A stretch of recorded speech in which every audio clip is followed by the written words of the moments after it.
Melanie had done everything right. She did well at high school, went on to attend a prestigious drama school, dutifully studied her Stanislavski, Meisner, and Brecht. She had mastered her acting on camera class and was fully immersed into the world of the greats like Greta Garbo, Marlon Brando, John Wayne, and Mary Pickford.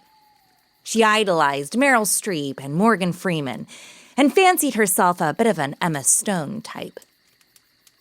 She was a sensible girl. She didn't just run off to Hollywood.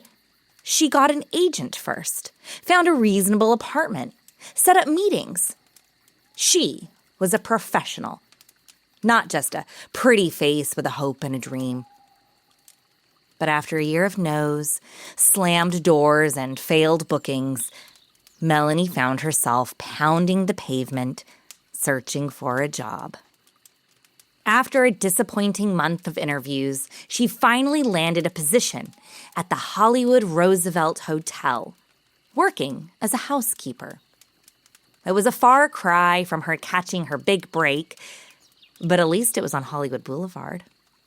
As she scrubbed toilets, changed linens, and vacuumed richly carpeted halls, Melanie couldn't help but feel the pang of jealousy as she watched the glitzy hotel guests check into the beautiful, historic, high-end hotel. The work was hard. The days were long. But at least it was an honest and secure job, and she still had her evenings to go to acting class or catch a movie. But some days were harder than others. Some days she missed home, missed her family, and missed the hope that she had held so close to her heart. On one of those darker days, Melanie was sent to the second floor to turn over the rooms. It was hot, and the California summer heat was truly punishing. However, when she entered the suite above the Tropicana pool, she was hit with an icy blast. It was wonderfully refreshing, but also odd as she could see the AC was not turned on. Thankful for the blessed reprieve, she closed the door behind her to keep in the cool and began to clean. As she polished the floor-length mirror, she was startled to see a blonde woman in a cherry-pink bathrobe appear in the mirror behind her. Startled, Melanie gave a little shriek and made an earnest apology. She had no idea the 700-square-foot suite was occupied. The woman smiled at her and receded into the room. Embarrassed, Melanie bolted from the room and darted back to her cart. She went directly to the front desk to tell them that room 1200 was not vacant and she had had a run-in with the occupant. The front desk employee insisted that the room was empty as the previous guest had checked out at 11. But the two were at an impasse. Someone may have checked out, but there was definitely a woman in that room now. Together, the pair went up to the second floor and knocked on the door of room 1200. No response. They opened the door and checked the half-made-up room. It was empty. Quiet. The front desk lady turned abruptly on her kitten heels and stomped out of the room. Clearly irritated and filled with self-righteous indignation, Melanie was sure she even heard a quiet, "I told you so." And to be fair, she had. The experience had been odd, but Melanie was sure it was just a misunderstanding. A lady had been in that room. A few weeks later, on an unseasonably wet and cold afternoon, Melanie was back in room 1200 to perform her cleaning ritual. The room was empty, she double-checked, and the previous guests had been light on the space, so this was going to be a quick job. However, there were a few stubborn smudges on the full-length mirror, and as Melanie worked away to try and restore the glassy finish, she saw a flash of a blonde reflected in the mirror. She whipped her head around, but found only an empty room. Chills crawled down her back and a horrible sensation of static filled the room. As Melanie turned back to the mirror, standing behind her was the very real image of a woman. And not just any woman, but a woman Melanie knew well. Standing directly behind her was a 5'5" bombshell with a perfect hourglass figure, glossy skin, generous, radiant red lips, and a beauty mark on her left cheek. Gasping, Melanie turned once more. There was no way she was seeing what she thought she was seeing. And sure enough, there was no one behind her. But as she peeped back up at the glass for a final time before darting from the room, the woman was there, locked eyes with her, and winked, and then drifted off back into the suite. Melanie never shared her experience, but others have. You see, Marilyn Monroe famously lived at the Hotel Roosevelt for 2 years early in her career, and actually shot her first professional photo shoot by the pool. The same pool her suite is located directly above. Marilyn didn't just visit the Roosevelt. It was the place where her career took off, catapulting her into one of the most dazzling and disastrous Hollywood journeys of all time. Today, people flock to the Roosevelt, not only to be close to a place that was close to her, but also for the chance to meet this long-past icon in the flesh. Because it appears that Norma Jean may never have actually checked out of the Hotel Roosevelt.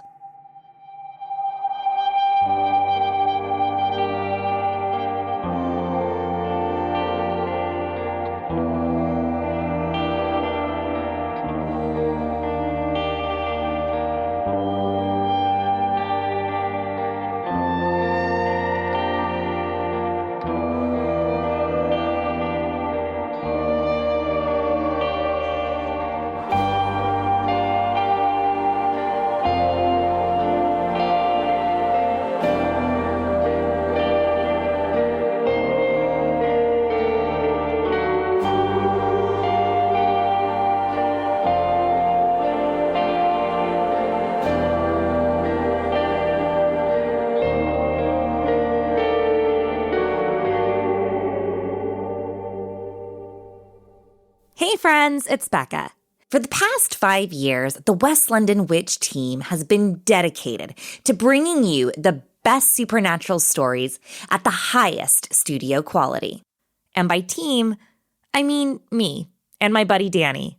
We do this work totally for free because we love it. We're proud of our content and appreciate the wonderful interactions we get to have with storytellers and listeners just like yourself. If you're enjoying the West London Witch, maybe consider joining our Patreon. It's a way to further engage with us and show your support for two creatives. If you're in a position to spare enough each month for us to grab a cup of coffee in between edits or add to the piggy bank for a new microphone, we would love to see you in our Patreon community. But I know times are tough, so if you're not in a position to join Patreon right now, that's okay. We aren't going anywhere. Head on over to patreon.com/The West London Witch. For as little as £1, $1, €1 a month, you can gain full access to our coven, a space where we share behind-the-scenes stories, dive deeper into each episode, answer your questions, and have special little treats to thank you for sharing your love and kindness with your favorite little witch.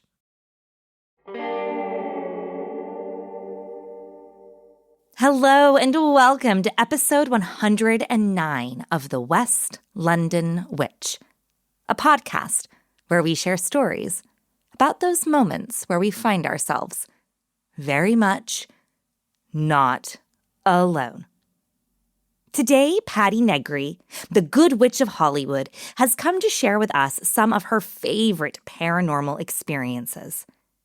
You may recognize Patti from her reoccurring role on Ghost Adventures on the Discovery Channel, or from her podcast, The Witching Hour. Patti is a psychic medium and is known around Hollywood and the globe for her séances. She has had an extensive television career and also meets with clients privately. But resume aside, Patti lives her life working in the light as a magical practitioner who focuses on goodness and positivity. But that doesn't mean that she hasn't had her share of boo moments. I'm Rebecca Strazina, and this is The West London Witch, Episode 109, Haunted Hollywood.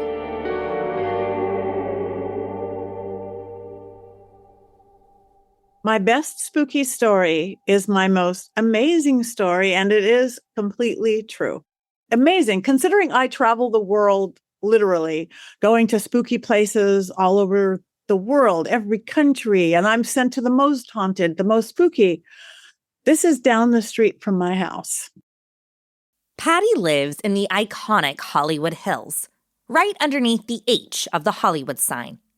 The neighborhood dates back to the 1920s and is a collection of cozy, creative cottages and massive movie star mansions. My little neighborhood, it'll be a little writing bungalow like mine was, where literally Frank Capra would be writing It's a Wonderful Life and Harry Cohn and then it'd be next to a movie star mansion, and then a little writer's working, then Mary Pickford's dressing room, which is next door to me, and then another movie star mansion. Well, I have one of the little ones, and right around the back is one of the big movie star mansions of the 1920s. The house in question was built in 1925 for silent film star actress Mary Astor. She was 19 at the time, and this was one of many houses she would come to own. The rising starlet built this home in the classic Spanish Revival style. It has a sweeping spiral staircase, stained glass, a grand living room with an expansive fireplace, and boasts 2,700 square feet of multi-terraced living that really takes advantage of the leafy Hollywood Hills views. It looks like a haunted house. It actually looks like it was built with sacred geometry. It has, built by the Masons or something. It's got literally a compass drawn in the floor when you enter in the wood, like always used in ritual, stained glass, roses, a 4-level spiral staircase, just all this magical stuff that leads to energy and magical things happening and stuff. Well, anyways, it was a super party house in the 20s and 30s and 40s. When you have a super party house, it can draw in some dark things. It really can. It can draw in a lot of energy. And again, big personalities, big spirits, big in life, big in death. And this was a big movie star hangout house. So for decades. In the 1960s, record producer and music executive Marshall Chess picked up the house, and it became a hangout and a creative space for bands like the Rolling Stones and Fleetwood Mac. But once again, it is reported to have been a big party house, a space full of huge personalities, high energy, and ruckus behavior. However, decades and several different owners later, another creative would come to call this mansion home. And then my neighbor, Marilyn Manson, moved in. He loved the house. He actually has finally moved out. He was there for 7 years. Good neighbor, I must say. But again, dark, crazy party house. Marilyn Manson is a highly polarizing pop figure. He's famous for blending rock music with shocking imagery, scathing religious satire, and highly theatrical performances. He has achieved monumental musical and cultural success and has often challenged and sparked debates regarding artistic freedom, censorship, and morality. But he has also drawn serious criticism and has had more than his fair share of controversies. Most notably, in 2020, he was accused by multiple women for abuse and misconduct, leading to a series of lawsuits and a huge blow to his reputation.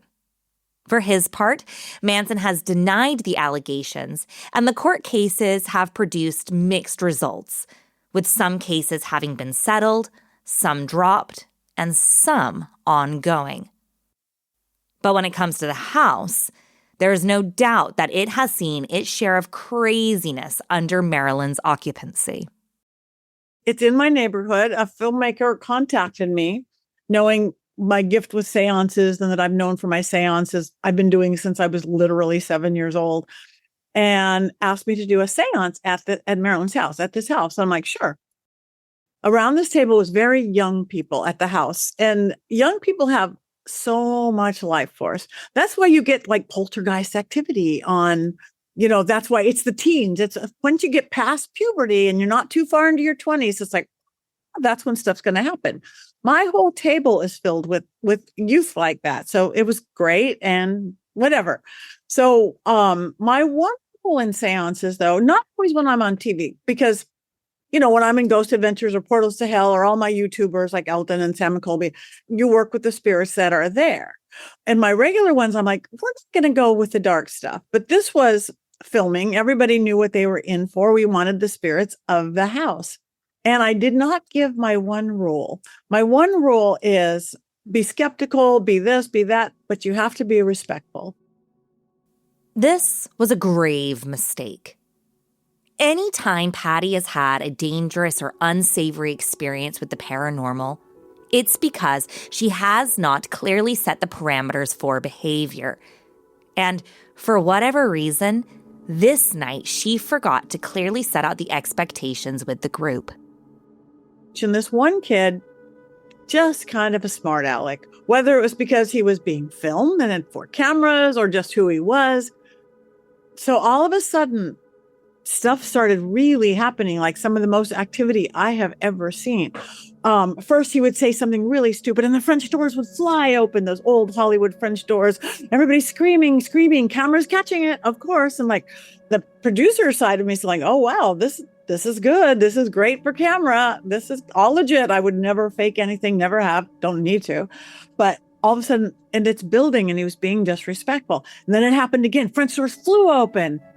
The activity was explosive. The more the kid provoked, the more the house responded. Equipment that was not plugged in and had zero power source turned itself on. Unexplainable sounds echoed through the home. And all of a sudden, a pair of disconnected speakers switched on and flooded the room with a hissing white noise.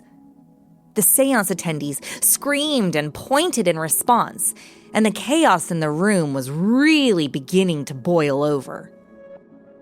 So I'm feeling the tension building. I am feeling just like we are getting closed in. It's like we were in a vice, this energy coming in. There were spirits all around. He said something, again, rude and disrespectful. Not him, but the cameraman facing him burst into flames. Literally, like a V up his back, like angel wings of fire up his back. He was not standing in front of a fireplace. He was not standing in front of candles. 2 cameras actually caught it.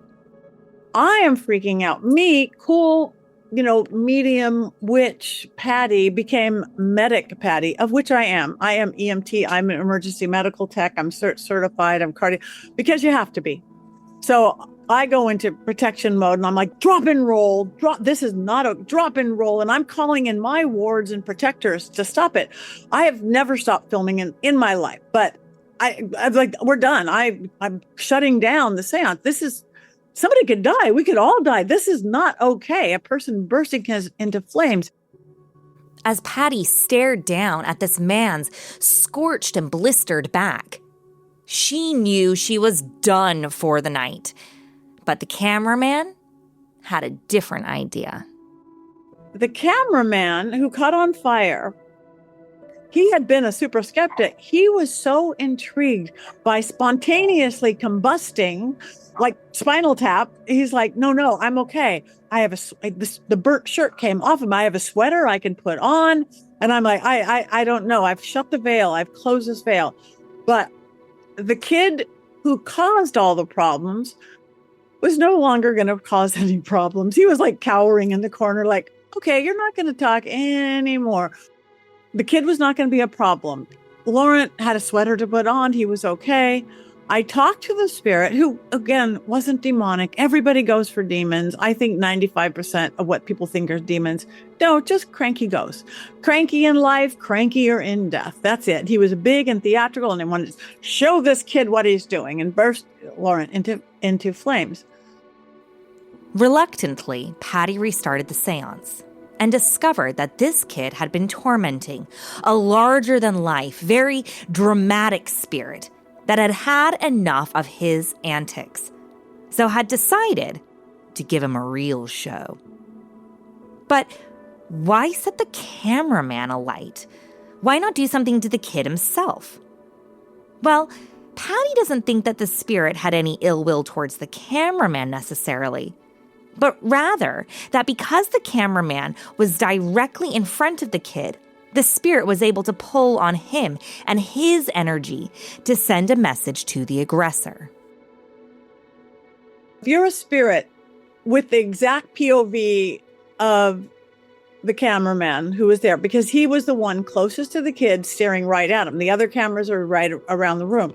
He was the direct line. So if he would have been the cameraman going blah, blah, and sending this energy, and that would have, again, be so strong, like a lightning bolt, that it wasn't trying to set Laurent on fire. Laurent was just the energy behind it.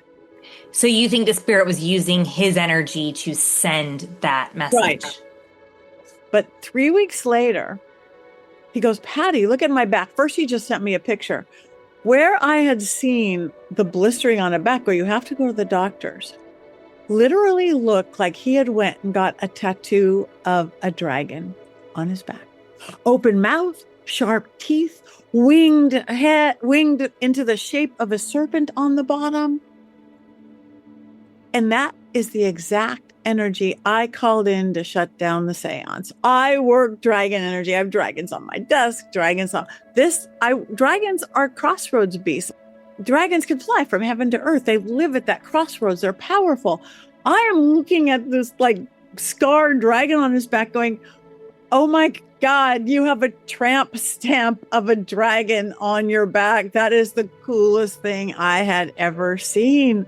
He thought so too, by the way. So again, that is exactly what I called in to shut down the seance. That may have been Patti's most incendiary story, but she has had many chilling experiences throughout different iconic Hollywood locations. Again, people have always asked me, what is the scariest place you have ever been? That would be the Cecil Hotel. Built in 1924, the Cecil Hotel sits on South Main Street in downtown LA.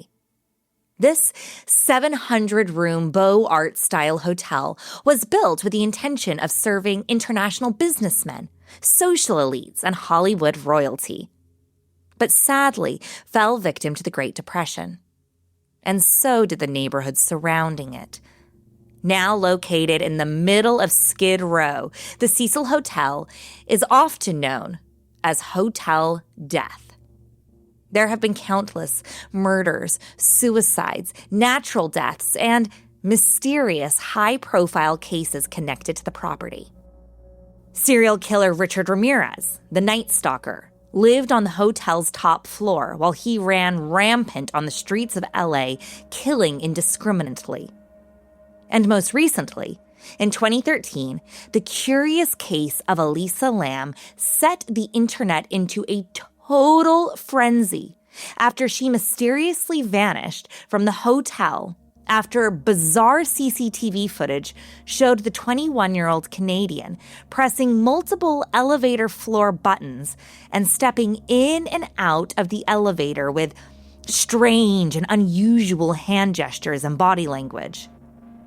A few days later, on February 19th, a maintenance man began to investigate guest complaints about low water pressure. He headed to the roof to check out the large water tanks. Inside one of the water tanks, he discovered the body of poor Elisa Lam. The death was ruled an accidental drowning, but That wasn't enough for the very invested online sleuths. The water tanks are huge, 10 foot high, covered with heavy metal lids, and the doors to the roof are alarmed. How did she even get up there, let alone into one of the tanks? There was no evidence of foul play, physical or sexual trauma, and no illegal substances in her blood.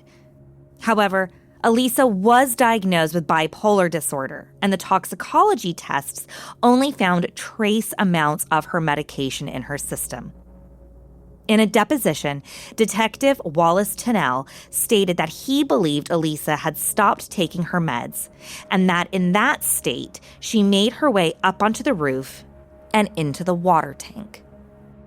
The case is closed, but there are still unanswered questions about how Elisa came to be in the tank. And of course, this case did not help the Cecils' already dire reputation. This place is dark. I think it's been a place of depression always. It was supposed to be a fancy place when it was built in the 1920s, and then the depression hit right then. So it's always been a place of failure. It's always been like a flop house. It's always been a drug den, again, which is going to call in darker spirits. I didn't really know anything about it. I'd heard, of course, that Alyssa Lamb story, the girl who was found in the water tower, and that elevator game where she was pushing the buttons and looking all paranoid out the window. That's all I knew. I didn't know other people had lived there. But for Ghost Adventures, I've probably been there more than anybody now. Zach Bagans had called me a few weeks before, as he does. He goes, "Patti, we're coming to LA and we need you for something." Okay, great. Didn't hear from him. All of a sudden, I got a call from him going, "Okay, we're downtown LA. Can you get here in 2 hours?" Frantically, Patti rushed downtown to the address provided. She didn't realize that it was the Cecil until she arrived. So I'm walking up and I saw that building and this I think is a water tower, girl, but that's all I knew. I didn't think about it. But walking up, with every step I took, I got more and more depressed, hopeless, sad, which is not me. I am the ultimate optimist. Anyway, by the time I got to the front door, I was so depressed and hopeless and sad. I was just like, because I go into trance state. I allow myself from the very beginning. I'm trained, I'm experienced. I know what they want me there for. So I'm in this complete trance state and hopeless. And I walk in the door and there's the guys, Zach and Aaron and Billy and Jay, they've been there for hours. They are fine. They had their cameras strapped on. And they're like, Zach's like, "Okay, Patti, here we go. There's 700 rooms. There's 14 floors. Every single one of them is unlocked. You tell us where to go. Where are we going to go? And I'm like, I just want to die. I'm just like, okay. And again, I kind of get this little airy little girl voice way of being. It's kind of like that when you're just waking up for a dream or going into a dream. That's what my trance is. And I go to the elevator and I remember thinking to myself, it's like, oh, this is that elevator where the girl put, okay. And I pushed a button and I pushed the floor, not thinking what, just letting spirit guide me. And we walk into this room and I'm just like, I gotta get out of here. It is an ugly little room. I gotta get out of here. And I'm walking over to a window and I'm opening the window, one of those double hung old school 1920 something. And it didn't even have a screen. I'm like, I gotta get out of here. And I'm opening slowly the window. And Zach starts yelling at me, "Patti, sit down. Why are you opening that window? Sit down. Why are you doing that?" And I'm in my little dream state going, why is he yelling at me? Zach doesn't yell at me. I just got to get out of here. As I'm opening the window, he finally's like, "Stop." And he made me sit down. Out of the 700 rooms, I led him to a room. Somebody had jumped out that exact window. And here I am going, I got to get out of here. And I sat down. He's like, would not let me. And they had an SLS camera, which is the one with the green stick people bouncing on. And there was some little green stick person on me, leading me to opening of this window. I personally don't think I would have jumped out. They would have caught me partway. But That's a really good moral dilemma, because just like with hypnosis, they say, however, hypnosis, you won't do something that you're ethically against or something. So I don't think I would have let myself. But again, not something I would want to test. The team were, of course, a little freaked out, but excited by Patti's accuracy. Patti was led out of the room and told there are 699 other rooms. Where shall we go next? I led them into another room. Again, ugly, dirty, little, because they'd been homeless people living there forever and still did. And all of a sudden, I'm terrified. I'm scared to death. I'm being attacked. I'm holding myself. I literally look like a little kid who has to go pee. I'm holding myself around. I'm like, I can't get away. I can't get away. He's like, what are you feeling? I'm being attacked. I'm being attacked. And he's like, where are you being attacked? And again, the part of me still conscientious and awake Patti, knowing I am on international television, thinking, how do I say that body part on camera? I don't know what I said, like lady parts or female parts. Out of the 699 remaining rooms, I had led them to a room where a woman who had lived there, an older woman, had been raped and killed in her room, where she used to go feed the birds every day in Pershing Square. Her name was Goldie something. Goldie Osgood is a very real person who did die at the Cecil Hotel in 1964. She did feed the pigeons at Pershing Square and was known for her signature Dodgers cap and her moniker, Pigeon Goldie. In 1964, Goldie was found dead in her room. The room had been completely ransacked, and Goldie had been left beaten, raped, and stabbed to death. Her murder is still unsolved, and her death remains a cold case to this day. So this place, it is so dark. And then again, I think the city bought it and they're trying to turn it into a place for homeless. Great on paper. There's more than 700 homeless people that living on the street. I mean, if it makes a relatively sane, well-adjusted person want to jump out of a window, what is it doing to these poor people who, again, many of them have drug addictions, alcohol problem, almost all of them PTSD from just living on the street, mental imbalance. When I was there that first time, out of 700 rooms, only 30 people had moved in because they'd rather live on the street than this place that made you so miserable. Patti is convinced that an egregore, or a thought form manifestation, has taken residency at the Cecil due to all of the sadness, hardship, violence, and death that the building has seen.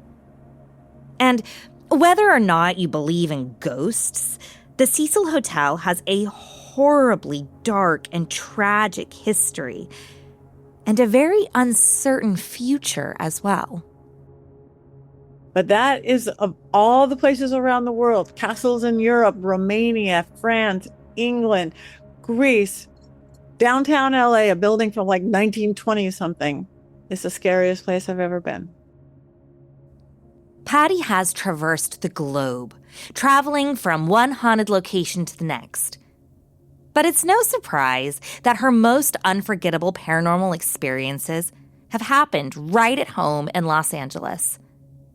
LA is notorious for being a city brimming with restless energy.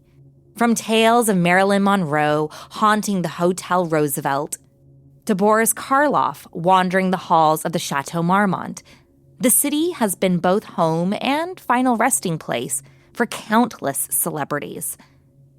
And yet, it's also a place of shattered dreams, a land of immense success and devastating loss, steeped in violent crime, mysterious death, and dark, untold stories. All of these elements, the glamour and the tragedy, the fame and despair, combine to create a perfect environment for spirits to linger, for hauntings to manifest. And of course, the Hollywood factor cannot be ignored. Everything in Tinseltown is just a little more dramatic. When a city has witnessed so much sorrow, as many unsolved mysteries, and many real-life horrors as Los Angeles, its energy is palpable. And for someone sensitive to the unseen, like Patti, it's no wonder that the spirits have made themselves known. And those spirits are the echoes of a city full of life and all of the bright and beautiful and tragic elements that it holds.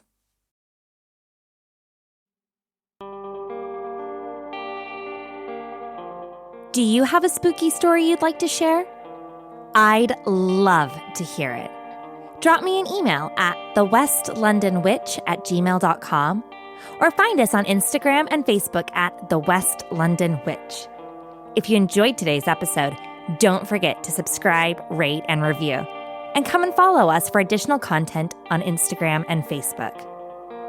Until next time, merry meet, merry part, and merry meet again.